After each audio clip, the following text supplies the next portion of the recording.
Hey everybody, hope you guys are doing all right. Here is the oath that, or part of the oath or oaths that the President of the United States has to take before he's able to be President of the United States. And it goes as follows. I do solemnly swear or affirm that I will faithfully execute the office of President of the United States and will, to the best of my ability, preserve, protect, and defend the Constitution of the United States. And, the original oath I was looking for is actually the one that, according to this information, I'm not sure if both the president or it's just the vice president, but from what this paragraph tells me, it seems like the vice president in particular especially has to swear by this oath, and this is the one I was actually looking for, but I don't know the specifics of these oaths and how it all goes. Anyway, I'm just going to share with you this piece of information which stood out for me from the movie The Rock, actually, back in the day, with Ed Harris and Nicolas Cage. Oh, Sean Connery. It's a classic, and it's actually got, some interesting concepts because it deals with a rogue general who is essentially trying to fight for the American people, but he's doing it by threatening to kill people.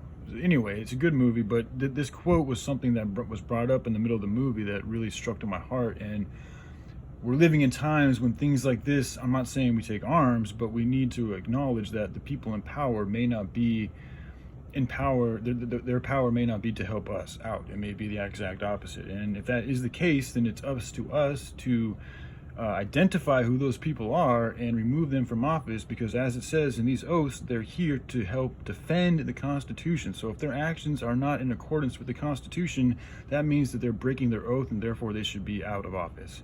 But here's the oath as it follows.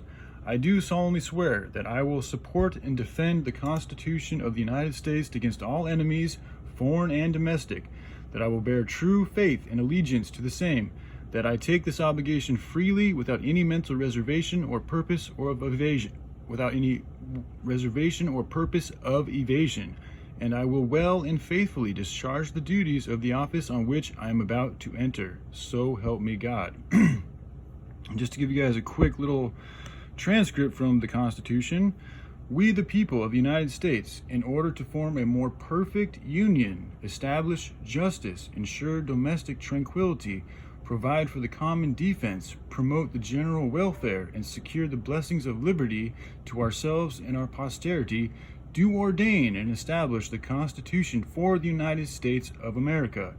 Now, when you look at what's going on with all the corruption in the world, I mean, I could go into tons of specifics, and maybe I'll do that later, but I just wanted to give you guys a little bit of the Constitution for you to think about, and just ask yourselves, do you do what you see in the news and diving into the actualities of what these politicians do every day? Are their actions really, and I'm not saying all of them are, there's some good ones, but, we need to figure it out, like who is really here to help support the Constitution and the American people, and who is not, and just get rid of them. Not kill them or anything. Just, send them away, banish them. If they need to go to prison, they need to go to prison. I don't know. I don't really care. I just don't want them in power.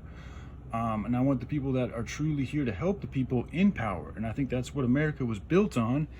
And we thankfully have forefathers that developed constitutions and declarations of independence and things of this nature to help us be aware of these powers. And they actually did things because they knew these cats are probably going to do the same thing that they're doing right now, is kind of try to come in and take us over in some type of subtle interfuge, which is what they're doing right now. So it's up to us to go back to our roots and use things like the Constitution and power of the people and petitions and networking and coming together and bringing attention where it's deserved and getting the people whom aren't here to truly uphold their oaths out of office. All right, I love you guys. You all have a good day. Bye.